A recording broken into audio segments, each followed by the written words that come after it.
من الشيطان الرجيم بسم الله الرحمن الرحيم يا أيها الذين آمنوا كتب عليكم الصيام كما كتب على الذين من قبلكم لعلكم تتقون بسم الله الرحمن الرحيم قال رسول الله صلى الله عليه وسلم وفراغك قبل سبلك وصحتك قبل سقمك قال رسول الله صلى الله عليه وسلم لكل مسلم دعوة مستجابة يدعو بها في رمضان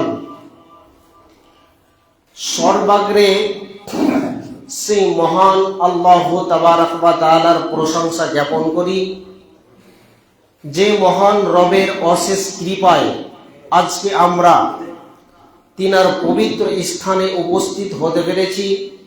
এর জন্য সেই মহান মুনিবের দরবারে একবার শুকরিয়া জ্ঞাপন করি। তাই সকলে অন্তরের অন্তঃস্থল থেকে বলি আলহামদুলিল্লাহ। দরুদ ও সালাম বর্ষিত হোক সেই মহামানবের প্রতি। সকলে বলুন সাল্লাল্লাহু আলাইহি ওয়াসাল্লাম, আল্লাহুম্মা সাল্লি আলাইহি, আল্লাহুম্মা বারিক আলাইহি, আল্লাহুম্মা আমিন। মুহতারাম মুকাররম, আজকে জুমার খুতবায় রমজান মাসে রমজানের কিছু গুরুত্ব আলোচনা করব আপনাদের সামনে। এই বলে দণ্ডায়মান হয়েছি।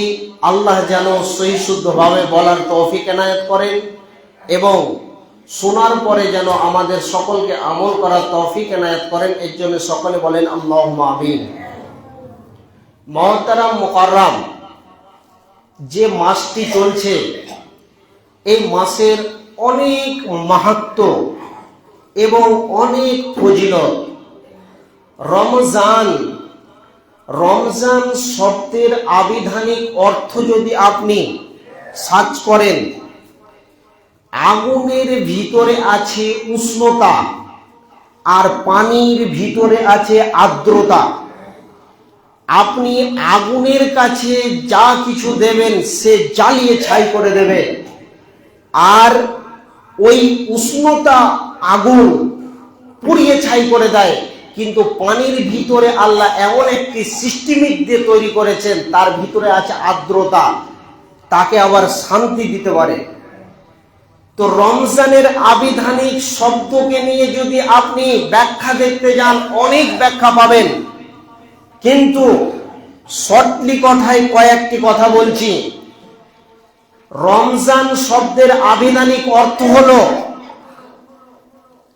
আগুন যেমন লকড়িকে, যে কোনো বস্তুকে পৃথিবীর পুড়িয়ে ছাই করে দেয়, রমজানের এতটাই পাওয়ার, এ মাসের এতটাই ক্ষমতা। কোন মুসলিম যদি এই মাসে কি করে, আল্লাহর কাছে ক্রন্দন করে। এই হাদিসটা আপনাদের সামনে পড়েছি। রাসূল বলছেন লিকুল্লি মুসলিমিন দাওয়াতুন মুস্তাজাবাতুন। কোন মুসলিম যদি কি করে, রমজান মাসে ইয়াদউ বিহা ফি রমজান, রমজান মাসে কোন মুসলিম যদি আল্লাহর কাছে দোয়া করে, তাহলে তার দোয়া কবুল হবে না, এটা কোনোদিন হতে পারে না।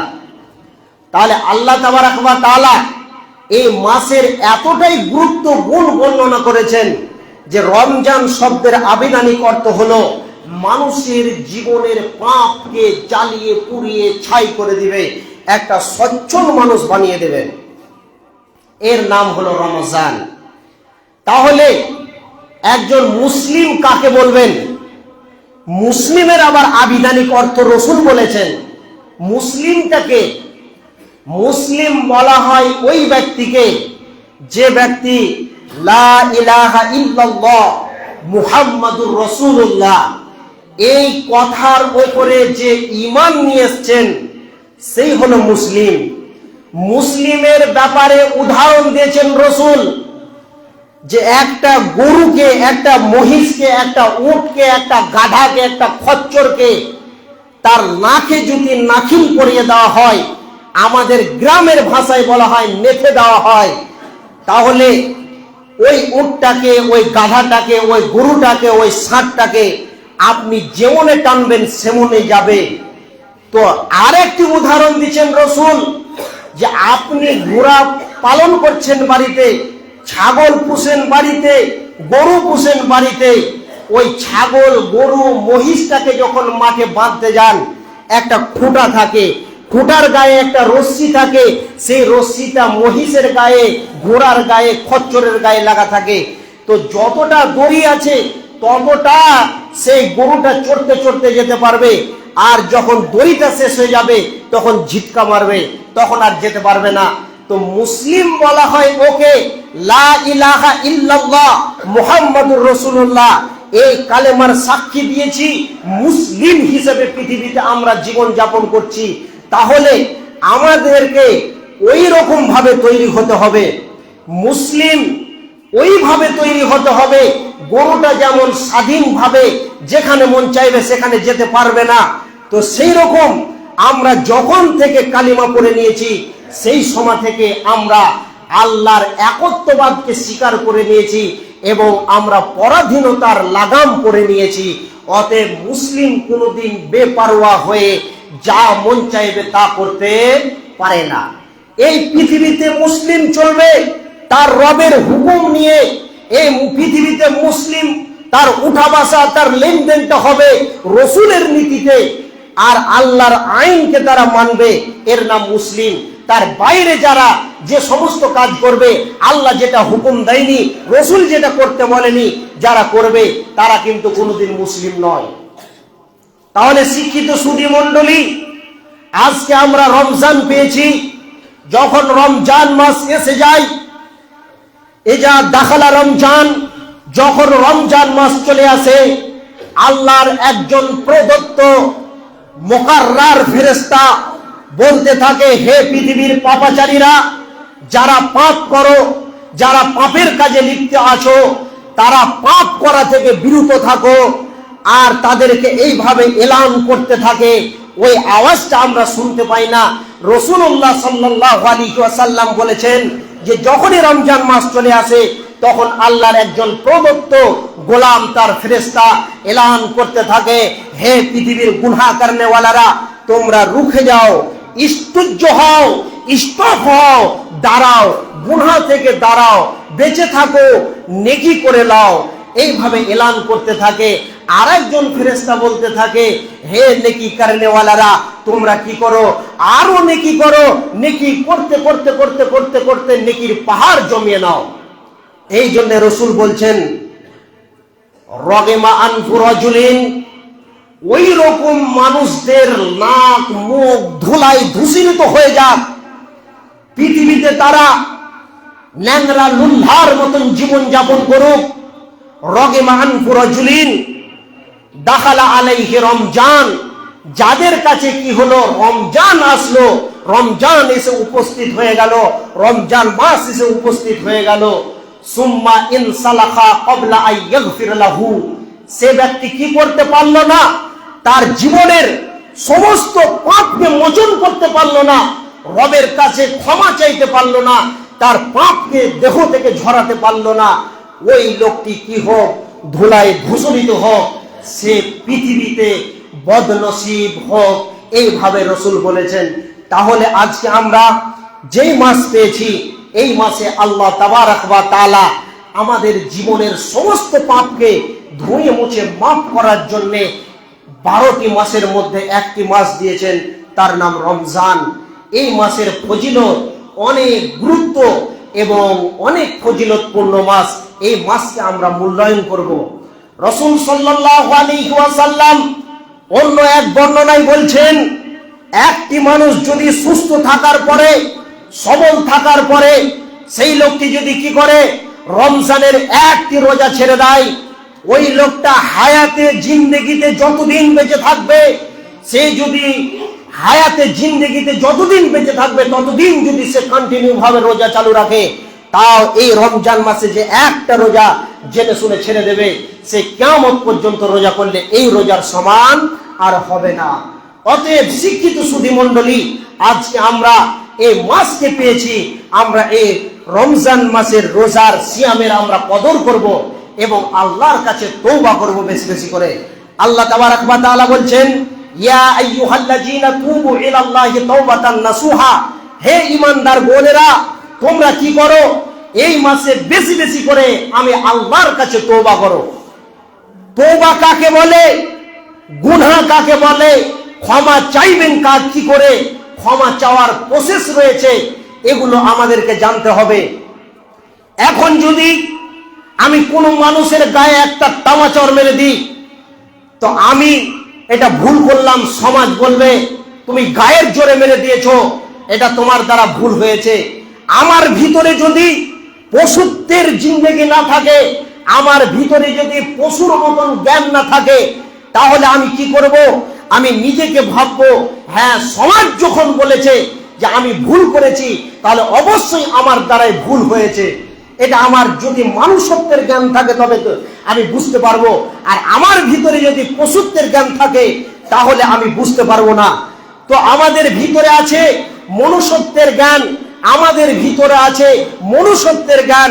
তাহলে যে লোকটি পাপ করেছে, নিশ্চয় সে লোকটিকে অনুশোচনা করতে হবে যে হ্যাঁ আমার দ্বারা এত বড় বড় পাপ হয়েছে, আমি পাপের পাহাড় জমিয়ে ফেলেছি। তাহলে আমাকে কি করতে হবে?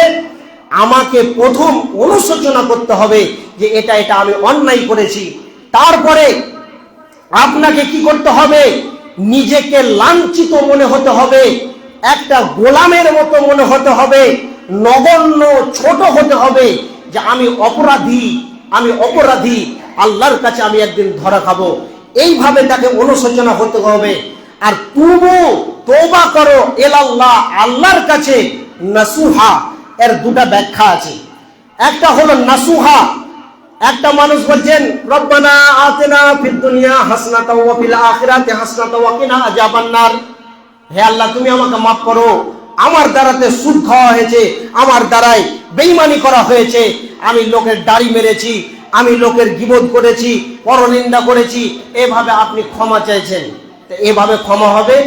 হবে না, এইভাবে ক্ষমা হবে না।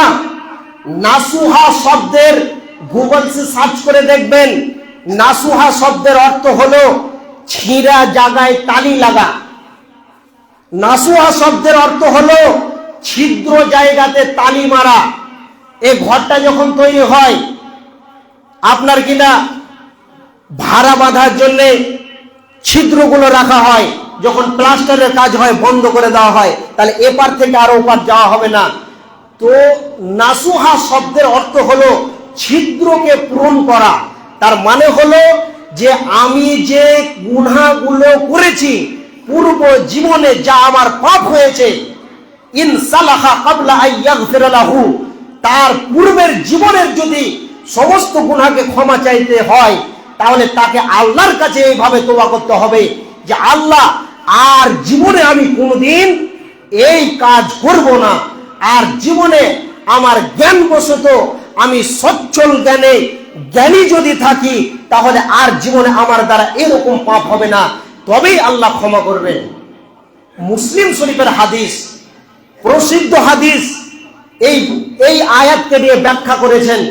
তাহলে শিক্ষিত সুধী মণ্ডলী, পৃথিবীতে দুইটি হক আছে, একটা হচ্ছে হাক্কুল্লাহ, আর দুই নম্বর হচ্ছে হাক্কুল ইবাদ।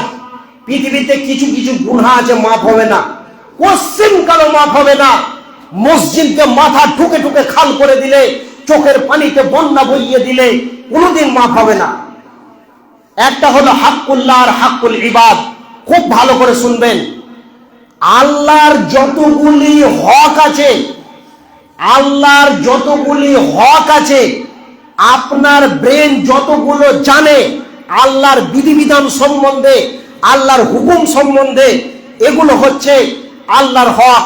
আমি শর্টলি কথাই বলছি, জিকির আজকার করা, কোরআন তেলাওয়াত করা, 5 ওয়াক্তের সালাত আদায় করা, রমজানের সিয়াম রাখা, এইভাবে করতে করতে হজ করা, যাকাত দেওয়া, আর আপনার কিনা দান খায়রাত, এত ইবাদতের সিরিয়াল লেগে যাবে, এত ইবাদত আছে, এগুলো হচ্ছে আল্লাহর হক।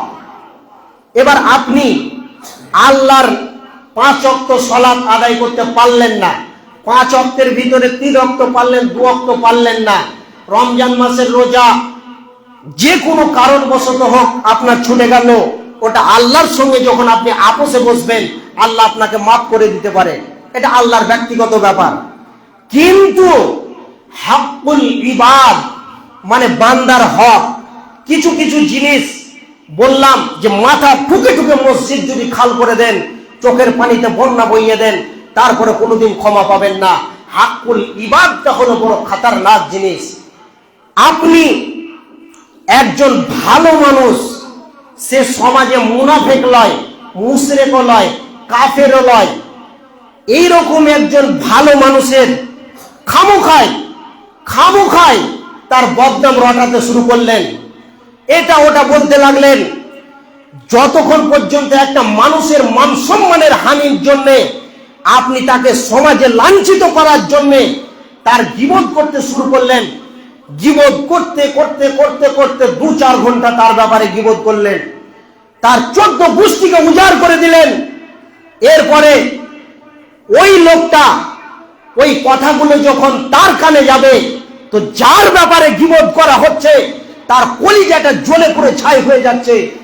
এবার ওই লোকটি যতদিন পর্যন্ত ওই গীবত করনেওয়ালাকে মাফ না করবে ততদিন পর্যন্ত মসজিদে মাথা ঠুকে, যদি আপনি মাথা ঠুকে ঠুকে কপালকে কালো পাথরের মতন কালো করে দেন, তারপরও জীবনে কোনোদিন মাফ হবে না, এই গুনাহ। আপনি যদি কি করেন, মাছের ব্যবসা করেন আর সবজির ব্যবসা করেন, এগুলো ব্যবসা করতে গিয়ে তার চোখে ধুলা দিয়ে দাড়ি মেরেছেন, যতক্ষণ পর্যন্ত ওই লোকটির কাছে ক্ষমা না চাইবেন কোনোদিন ক্ষমা হবে না। আপনি কাউরির কাছ থেকে ঋণ নিয়েছেন, আপনি ছাচরা মানুষ, আপনার চরিত্র খারাপ, আপনার চরিত্রে আপনি একটা সুন্দর সোনালী ইতিহাস পৃথিবীর বুকে দিবেন না, আপনি খচ্চর মানুষের মতন জিন্দগি করেছেন, কারণ আপনি ধার নিয়েছেন, আপনার কাছে পয়সা থাকা সত্ত্বেও আপনি তাকে ঋণ পরিশোধ করবেন না। কিন্তু এইগুলো হচ্ছে বান্দার হক, এগুলো কোনোদিন ক্ষমা পাবেন না যতক্ষণ পর্যন্ত বান্দার কাছ থেকে আপনি ক্ষমা না চাইবেন। এগুলো হচ্ছে হকুল ইবাদ, বান্দার হক। আপনি যদি কাউরি জমিকে দাবিয়ে খান, এটা হলো বান্দার হক। লাঠির গরম আছে তার জন্য আপনি দাবিয়ে খাচ্ছেন, এটা হচ্ছে বান্দার হক। এ হক যতক্ষণ পর্যন্ত তার ওয়ারিসেরা তাকে ক্ষমা না করবে ততদিন পর্যন্ত মহান রব আমার ক্ষমা করবেন না। অতএব এইগুলো ব্যাপারে অনুশোচনা করবেন আর ভাববেন আর গুনাহ করবেন। এরপরে আসেন, আপনি একজন সমাজের ভিতরে ভালো মানুষকে, আপনার শক্তির গরম আছে, বংশের গরম আছে, তার জন্য আপনি একজন মানুষের উপরে মিথ্যাচার, লোকের কথায় আপনি তার উপরে রেগে রাগান্বিত হয়ে যাবেন, আর আপনার বডির গরম দেখাবেন, মাংসর পেশির গরম দেখাবেন। এ গরম যতক্ষণ আপনি বিছানে পড়েননি, যতক্ষণ পর্যন্ত আপনি মরেননি, ততক্ষণ পর্যন্ত আপনার ক্ষমতা, ততক্ষণ পর্যন্ত আপনার দাপট থাকবে। কিন্তু যদি সোনালী ইতিহাস পৃথিবীর বুকে না দিয়ে যেতে পারেন তাহলে বড় দুর্ভাগ্যের বিষয়। আল্লাহর নবী বলছেন যে একজন মানুষ যদি মৃত্যুবরণ করে আর তাকে যদি গোরস্থানে রেখে আসা হয়, নবীর জামানাতে এরকম হয়েছিল, একজন সাহাবীকে দাফন করে আসা হলো, দাফন করে আসার পর রাস্তায় রসুল হাঁটছেন, এই মতো অবস্থায় একজন সাহাবী বলছেন, একজন সাহাবী আরেকজন সাহাবীর সামনে গল্প করছে যে গেল একজন খচ্চর মানুষ পৃথিবীর মুখ থেকে গেল, এর জ্বালাতে আমরা শান্তি পাইনি গ্রামে, এর জ্বালাতে মক্কা থুরথুর করে কেঁপেছে। তখন রসুল বলছেন, শব্দটা বলছেন দাখালা আলাইহিন নার, রসুল বলছেন গেল। সাহাবীরা বুঝতে পারছেন না কোথায় গেল। রসুল তখন বলছেন, রসুলকে জিজ্ঞাসা করছেন, ইয়া রাসূলুল্লাহ, ও মা দাখালা, সেই লোকটি কোথায় গেল? তখন আল্লাহ নবী বলছেন, দাখালা নার, সেই ব্যক্তি গেল কোথায়? জাহান্নামের ভিতরে। তাহলে 3-4 জন মানুষ যদি বলে যে আমি খারাপ, তাহলে আমার জিন্দেগি শেষ। এরপরে আসেন, কোন মানুষকে যদি এরপরে কিছুদিন পরে আরেকটি জানাজা হলো, রাসূলুল্লাহ সাল্লাল্লাহু আলাইহি সাল্লাম দাফন করে বাড়ি ফিরছেন, সাহাবীরা বলছেন, আহারে, একজন মানুষ ছিল আমাদের সামনে কোরআন হাদিসের জিকির আজকার রাসূল যেভাবে বর্ণনা দিতেন ওইভাবে আমাদের কাছে বর্ণনা করতেন, আর তার কথাগুলাই মনে হচ্ছে মধু মাখা ছিল। এত সে সোনালী ইতিহাস দিয়ে গেল, আজকে চলে গেল। রাসূল তার জানাজা পড়ালো, সে ব্যক্তি কত সৌভাগ্যবান, তার ব্যাপারে নাম করছেন। আল্লাহর নবী বলছেন, দাখালা আলাইহিল জান্নাত, সে ব্যক্তি চলে গেল। সাহাবীরা পুনরায় জিজ্ঞাসা করলেন, ইয়া রাসূলুল্লাহ, সেই ব্যক্তি কোথায় গেল? রাসূল বললেন, দাখালাল জান্নাত, সে ব্যক্তি জান্নাতে চলে গেল। তাহলে আপনি ভাবিয়েন না যে আমি হ্যাডাম দেখে জিন্দেগি করব, মুখের ভাষা খারাপ করে জিন্দেগি করব। আপনাকে যদি পৃথিবীর মানুষ ভালো না বাসে, তাহলে জেনে নেন আপনার আখেরাত বড় দুর্ভাগ্য রয়েছে, এবং আখেরাত আপনার বেকার রয়েছে, আপনার আখেরাত খারাপ রয়েছে, আপনার আখেরাতে আপনার নসিব খারাপ হয়ে যাবে। অতএব ভালো হন, শিক্ষিত হন, এবং ভালো ইতিহাস পৃথিবীর বুকে দিয়ে যান, এমন আদর্শ চরিত্র রেখে যান যে এমন জীবন করিয়ে গঠন, মরণে হাসিবে তুমি, কাঁদিবে ভুবন। যখন তুমি এসেছিলে ভবে, কেঁদেছিলে তুমি, হেসেছিল সবে, এমন জীবন করিয়ে গঠন, মরণে হাসিবে তুমি, কাঁদিবে ভুবন। এমন একটি জীবন পৃথিবীর মুখে পৃথিবীর মানুষকে উৎসর্গ করে যান। আজকে রাসূল মরা 1450 বছর হয়ে গেল, আজকে কিছু কুলাঙ্গার, কিছু বেঈমানের বাচ্চারা রাসূলের জীবনের ইতিহাসকে পড়ার পরে খাদিজাকে নিয়ে, আম্মাজান আয়েশা উম্মুল মুমিনিনদেরকে নিয়ে অনেক কটূক্তির কথা বলছেন। তো ওই সমস্ত কাফের বেঈমান মুশরিকের বাচ্চারা তারা বাড়ির ভিতরে থেকে কেন এরকম কথা বলছে? তাদের ক্ষমতা হয় না কেন প্রকাশ্যভাবে রাস্তাতে এসে বলুক? একজন মুসলিমের ছেলে, সে যদি নামাজিও না হয়, ওই বেঈমানের মুখে হাত ভরে তার জিভটাকে ফেরে ফরফর করে ছিঁড়ে বের করে নেবে। এতটুকু রাসূলকে মানুষ ভালোবাসে। তাহলে রাসূল যেদিন পৃথিবীর মুখ থেকে চিরতরের বিদায় নিয়ে গেছিলেন, বেলাল হাবশী দেশ থেকে মদিনা মানওয়ারায় গিয়েছিলেন রাসূলের জন্য। যখন পৃথিবীর মুখ থেকে রাসূল চলে গেলেন, বেলালকে আর ভালো লাগে না মদিনায় থাকতে, তিনি চলে এলেন আবার হাবশীতে। রাসূল একদিন স্বপ্নের মাধ্যমে বেলালকে দেখাচ্ছে, বেলাল, তুমি কি আমার কবর জিয়ারত করতে আসবে না? রাসূলের কবর জিয়ারত করতে বেলাল যখন বেশ কিছুদিন পর মদিনা মানওয়ারাতে ঢুকলেন, আর ঢুকার পরে রাসূলের দুইজন নাতি বেলাল রাদিয়াল্লাহু তাআলা আনহুকে দেখে চিনে নিয়েছেন, যে বলছেন, তুমি বেলাল নও? বলছে, হ্যাঁ আমি বেলাল। তো বলছেন, ভাই, অনেকদিন পরে আপনার সঙ্গে মুলাকাত হলো, অতএব আজকে আপনি আসরের আজানটা দেন। যখনই রাসূলকে প্রাণ দিয়ে কতটা সাহাবীরা ভালোবাসতেন, যখন আসরের আজান দেওয়ার জন্য বেলালকে বললেন, তখন তিনি বলছেন, আশহাদু আন্না মুহাম্মাদার রাসূলুল্লাহ। এই শব্দটা যখনই বেলালের কণ্ঠের আজান মদিনাবাসীর কানে পৌঁছেছিল, সমস্ত মদিনাবাসী বেহুশ হয়ে গেছিলেন। রাসূল থাকার যে একটা মজা, রাসূল থাকার যে একটা সৌভাগ্য ব্যাপার, সেই পূর্বের ইতিহাসটা সাহাবীদের দিলে জেগে উঠলেন এবং সকলে বেহুশ হয়ে গেছিলেন। তাহলে কত প্রাণ দিয়ে ভালোবাসতেন সাহাবীরা রাসূলুল্লাহ সাল্লাল্লাহু আলাইহি সাল্লামকে।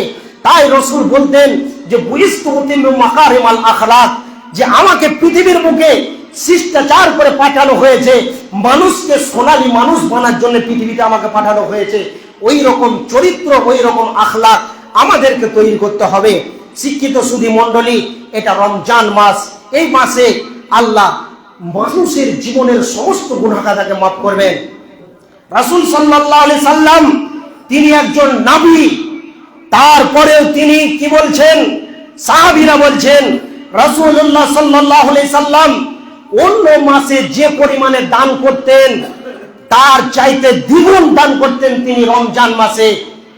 পূর্বের হাওয়া যেমন পৃথিবীর আকার আকৃতিকে চেঞ্জ করে দেয়, রাসূলের দান সেই রকম রমজান মাসে মদিনার অলিগলিকে চেঞ্জ করে দিতেন। তাহলে রসুল কতটা দান করতেন, তাহলে হিসাব করতে হবে। আজকে আমরা দানের ব্যাপারে বহু কৃপণ। এগুলো আমি কেন বলছি? এই যে রমজান মাস, এই মাসে যার যেমন আছে সে তেমন দান করবে। আমি বলছি না কাউকে দান করার কথা, রসুলের আদর্শে চলতে হবে, তবে আমাদের জান্নাত, নচেত জান্নাত পাওয়া যাবে না। শিক্ষিত সুধী মণ্ডলী, আর একটি কথা আপনাদের সামনে বলে দিই। বলছেন আস-সালাতু ইলা সালাত, আল জুমআতু ইলাল জুমআ, রমজান ইলা রমজান কাফারাতুন লিমা বাইনাহুন্না। একজন মানুষ যদি এক সালাত থেকে অপর সালাত পর্যন্ত মধ্যবর্তী সময়ে যে সময়টা ফাঁকা আছে, এই যে এখন জোহরের সালাত হবে, আসর পর্যন্ত যে মধ্যবর্তী সময়, এই সময়ের ভিতরে যারা ছোট ছোট গুনাহ করবে, যারা ছোট ছোট গুনাহ করবে, মা লাম তুহসা কাবীরাতান, কাবীর শব্দের অর্থ হলো ছোট গুনাহ। তো ছোট ছোট যদি কি করে, তাহলে আল্লাহ তাকে কি করবেন, এই মধ্যবর্তী সময়ে এক সালাত থেকে আরেক সালাত যদি সে আদায় করে নেয়, তার মধ্যবর্তী সময়ের গুনাহ মাফ করবে। এক জুমা থেকে আল জুমাতু ইলাল জুমা, এক জুমা থেকে আরেক জুমা যদি কোনো মানুষের ছোট ছোট পাপ হয়, তাহলে তাকে আল্লাহ ক্ষমা করে দিবেন। এই জুমা পড়লেন আর সামনে জুমাটাকে ভালো করবেন, মধ্যবর্তী সময়ে যেগুলো ছোট পাপ আছে আল্লাহ ক্ষমা করবেন। তারপর বলছেন রমজান ইলা রমজান কাফারাতুন লিমা বাইনাহুন্না, এক রমজান থেকে অপর রমজান, এই যে 2026-এর রমজান চলছে, এই রমজানটাকে যদি কোনো মুসলিমের ছেলে, কোনো মুসলিম যদি ভালোভাবে পরিপূর্ণভাবে এই রমজানের হক আদায় করে, এবং 2027-এর যে রমজান আসবে এর মধ্যবর্তী সময়ে কেউ যদি এই রমজানে ভালোভাবে আল্লাহর কাছে জিকির, আজকার, তসবিহ, তাহলিল এবং ইবাদত করে, তাহলে ওই রমজান পর্যন্ত কাবিরা গুনাহ নয়, সাগিরা যেগুলো গুনাহ আছে আল্লাহ তাআলা ক্ষমা করে দেবেন। তাহলে আমাদেরকে এই রমজান মাসের মূল্যায়ন এভাবে করতে হবে। এবং রমজানের আরো কিছু কথা আছে, যে আপনি সেহরি খাওয়ার পর ঘুমাবেন না, তার কারণ মসজিদে চলে আসুন, জিকির আজকার করেন। রমজানের রোজা রাখলেন, রাখার পরে আপনি ফজরের সালাতটা আদায় করলেন না, ঘুমিয়ে গেলেন, তাহলে আপনার এই রোজা রেখেই লাভ কি হবে বলেন? অতএব যে সময়টা পর্যন্ত কেউ যদি বরকত নিতে চায়, তাহলে সে কি করে, যতক্ষণ পর্যন্ত পূর্ব গগনে সূর্য উদিত না হয়েছে ততক্ষণ পর্যন্ত যেন সে কি করে, মসজিদের ভিতরে জিকির আজকার করে। তবে হ্যাঁ, যদি ফজরের পরে তার কোনো মাঠে ঘাটে ক্ষেত খামারে যদি কাজ থাকে, তাহলে তার জিকির করার থেকে ইনকামে যাওয়াটা জরুরি, এটা মনে রাখবেন। অতএব ফজরের সালাতের পর কোনো মুসলিম ঘুমাবে না। আজকে আমরা বিভিন্ন বিনোদন আনন্দ প্রমোদে মোবাইল চালাতে চালাতে চালাতে রাত 12টা করে দিই, ফজরের সালাত আদায় করতে হবে এ বলে আমাদের ভ্রুক্ষেপ নাই। আজকে আমরা এটাকে বলি দামি, ওইটাকে বলি দামি, কিন্তু আমার নবী বলছেন রাকাতুল ফজরে খায়রুম মিনাদ দুনিয়া ওয়া মা ফিহা, সবচাইতে দামি ব্যক্তি হলো ওই, এবং ওই লোকটি হলো সবচাইতে বড় ধনী, যে লোকটি ফজরের 2 রাকাত সালাত আদায় করলো। তো আমি আর বাড়াচ্ছি না, সময় শোচনীয়। একটা বুখারীর হাদিস দিয়েছে, অনেক বড় লম্বা, মাদ্রাসার হিসাবে এত পড়তে গেলে 5-7 মিনিটের ব্যাপার আছে, এখানে টেঙে দিব, আপনারা দেখে নেবেন, দিয়ে পড়ে নেবেন। আর আজকে আমাদের মসজিদের ক্যাশিয়ার সাহেব হিসাব দিবেন, আপনারা থাকবেন, হিসাবটা শুনবেন। বিসমিল্লাহির